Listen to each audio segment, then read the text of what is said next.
കൽപ്പകഞ്ചേരി ഗ്രാമപഞ്ചായത്ത് സമഗ്ര വിദ്യാഭ്യാസ പദ്ധതി കഴിഞ്ഞ ഈ പുതിയ ഭരണസമിതി അധികാരത്തിൽ വന്നതിന് ശേഷം ലക്ഷ്യ എന്ന പേരിൽ സമഗ്ര വിദ്യാഭ്യാസ പദ്ധതി പ്രഖ്യാപിച്ചു.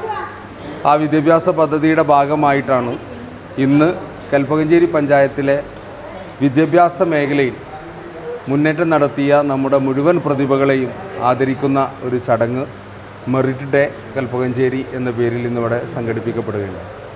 ഞങ്ങൾക്കിതിൽ ആദ്യമായിട്ട് നന്ദി പറയേണ്ടത് പ്രിയപ്പെട്ട നാസർ മാഷ് അടക്കമുള്ള അധ്യാപക സമൂഹത്തോടാണ്. ഞങ്ങളിങ്ങനെ ഒരു ആശയം മുന്നോട്ട് വെച്ചപ്പോൾ ഞങ്ങളെ വളരെ അനുഭാവപൂർവ്വം പരിഗണിക്കുകയും ഞങ്ങളുടെ കൂടെ നിൽക്കുകയും ഞങ്ങൾക്ക് വേണ്ട എല്ലാ മാർഗനിർദ്ദേശങ്ങളും അടുത്ത 5 വർഷത്തേക്ക് ഈ ഭരണസമിതി വിദ്യാഭ്യാസ മേഖലയിൽ ചില മുന്നേറ്റങ്ങൾ ഉണ്ടാക്കണമെന്ന് ആഗ്രഹിച്ചപ്പോൾ അതിനു വേണ്ട എല്ലാ നിർദ്ദേശങ്ങളും തന്നത് നമ്മുടെ നാസർ മാഷും ആഷിഖും സിറാജ് മാഷ് അടക്കമുള്ള നമ്മുടെ കൽപ്പകഞ്ചേരിയിലെ അധ്യാപക സമൂഹമാണ്.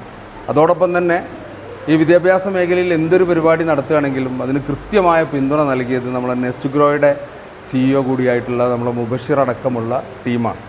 കാരണം ഏതൊരു ഭരണസമിതിയെ സംബന്ധിച്ചിടത്തോളം നമ്മളൊരു പരിപാടി ആസൂത്രണം ചെയ്യുമ്പോൾ അതും ഞങ്ങൾക്ക് പ്രൊജക്റ്റ് വെച്ച് ചെയ്യാവുന്ന കഴിയാവുന്നതിനപ്പുറത്തേക്കുള്ള പരിപാടികളാകുമ്പോൾ അതിന് ഇത്തരത്തിലുള്ള സഹായ സഹകരണങ്ങൾ ഉണ്ടായാൽ മാത്രമാണ് നമുക്ക് ഇതുമായി മുന്നോട്ട് പോകാൻ കഴിയും.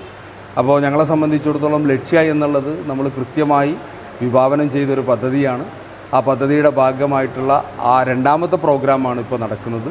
ഇനി ഞങ്ങൾ പഞ്ചായത്ത് ഭരണസമിതിയെ സംബന്ധിച്ചിടത്തോളം നമുക്ക് ഇടപെടാൻ പറ്റുന്ന മേഖല എന്ന് പറയുന്നത് LP UP സ്കൂളുകളാണ്. ആ LP UP സ്കൂളുകളിൽ കൃത്യമായ ട്രെയിനിങ്ങുകളും സംവിധാനങ്ങളുമായി മുന്നോട്ട് പോവുകയാണ്. അക്ഷരമധുരം എന്ന് പറയുന്ന ഒരു പദ്ധതി കഴിഞ്ഞ ഭരണസമിതി തുടക്കം കുറിച്ചതാണ്. അതിൻ്റെ 2ാം ഘട്ടം നമ്മൾ ഈ അധ്യയന വർഷം മുതൽ ആരംഭിക്കുകയാണ്. അതിൻ്റെ ഭാഗമായിട്ട് തന്നെ സ്പീക്ക് ഈസി ഇംഗ്ലീഷ് എന്ന് പറയുന്ന അതിനൂതനമായ ഒരു പദ്ധതി കൂടി നമ്മൾ ഇപ്രാവശ്യം LP UP സ്കൂളുകളിൽ നടപ്പിലാക്കാൻ ഉദ്ദേശിക്കുകയാണ്. അതിൻ്റെ തുടർ പ്രവർത്തനങ്ങളുമായി മുന്നോട്ട് പോവുകയാണ്. അതുപോലെ തന്നെ ഫിസിക്കൽ ലിറ്ററസി പ്രോഗ്രാം അടക്കമുള്ള ഒട്ടനേകം പദ്ധതികൾ നമ്മൾ വിദ്യാഭ്യാസ മേഖലയിൽ ഇപ്രാവശ്യം നടപ്പിലാക്കാൻ ഉദ്ദേശിക്കുന്നുണ്ട്.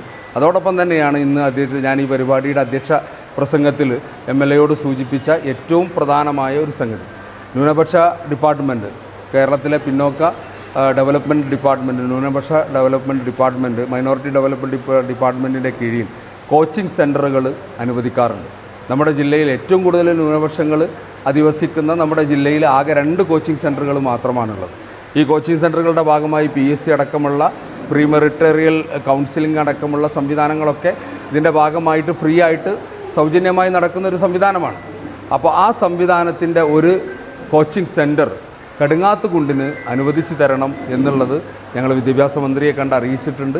അതിന് വേണ്ട അടിസ്ഥാന സൗകര്യം ഒരുക്കാൻ കൽപ്പകഞ്ചേരി പഞ്ചായത്ത് ഭരണസമിതി തയ്യാറാണ് എന്നുകൂടി ഈ അവസരത്തിൽ അറിയിക്കുകയാണ്. ഒരിക്കൽ കൂടി ഈ ഒരു പരിപാടി ഇത്രയധികം വിജയകരമാക്കാൻ പിന്നിൽ നിന്ന് പ്രവർത്തിച്ച എൻ്റെ പ്രിയപ്പെട്ട സഹപ്രവർത്തകർ, നാസർ മാഷ് അടക്കമുള്ള ഞങ്ങളുടെ എഡ്യൂക്കേഷൻ ടീം, അതുപോലെ തന്നെ മുബഷിർ അടക്കമുള്ള ഞങ്ങളെ സപ്പോർട്ടിംഗ് ടീം, ഞങ്ങളെ ജാബർ, റയീസ് അടക്കമുള്ള ഞങ്ങളുടെ കൽപ്പകഞ്ചേരി പഞ്ചായത്ത് ഭരണസമിതിയുടെ ടീമായി പ്രവർത്തിക്കുന്ന എല്ലാവരെയും അഭിവാദ്യം ചെയ്തുകൊണ്ട് ഒരിക്കൽ കൂടി നമ്മളെ ഉന്നത വിജയം ഏകദേശം 134ഓളം കുട്ടികൾക്ക് ഇന്നിവിടെ ഞങ്ങൾ കുട്ടികളെ അനുമോദിച്ചു. അതിൽ പ്ലസ് ടുവിന് മുഴുവൻ A+ നേടിയ കുട്ടികൾ, SSLCക്ക് മുഴുവൻ A+, 9 A+, അതുപോലെ തന്നെ USS, LSS, NMMS, അതുപോലെ തന്നെ സംസ്ഥാന തലത്തിൽ അവാർഡ് നേടിയ അംഗപരിമിതിയായ ഒരു കുട്ടിയെ കൂടി നമ്മളിന്നിവിടെ അനുമോദിച്ചിട്ടുണ്ട്. ആ കുട്ടിയുടെ ഒരു വിഷയം കൂടി ഞാൻ ഈ അവസരത്തിൽ സൂചിപ്പിക്കുകയാണ്. ആ കുട്ടിക്ക് ഒരു ലാപ്ടോപ്പ് ആവശ്യമാണ് എന്ന് പഞ്ചായത്ത് ഭരണസമിതിയോട് ആവശ്യപ്പെട്ടിട്ടുണ്ട്. ഞങ്ങൾ എന്തായാലും എത്രയും പെട്ടെന്ന് ആ കുട്ടിയുടെ ആവശ്യം കൂടി നിറവേറ്റുമെന്ന് കൂടി ഈ അവസരത്തിൽ ഉറപ്പ് നൽകിക്കൊണ്ട് എല്ലാവിധ അഭിവാദ്യങ്ങളും അർപ്പിച്ചുകൊണ്ട് നിർത്തുന്നു.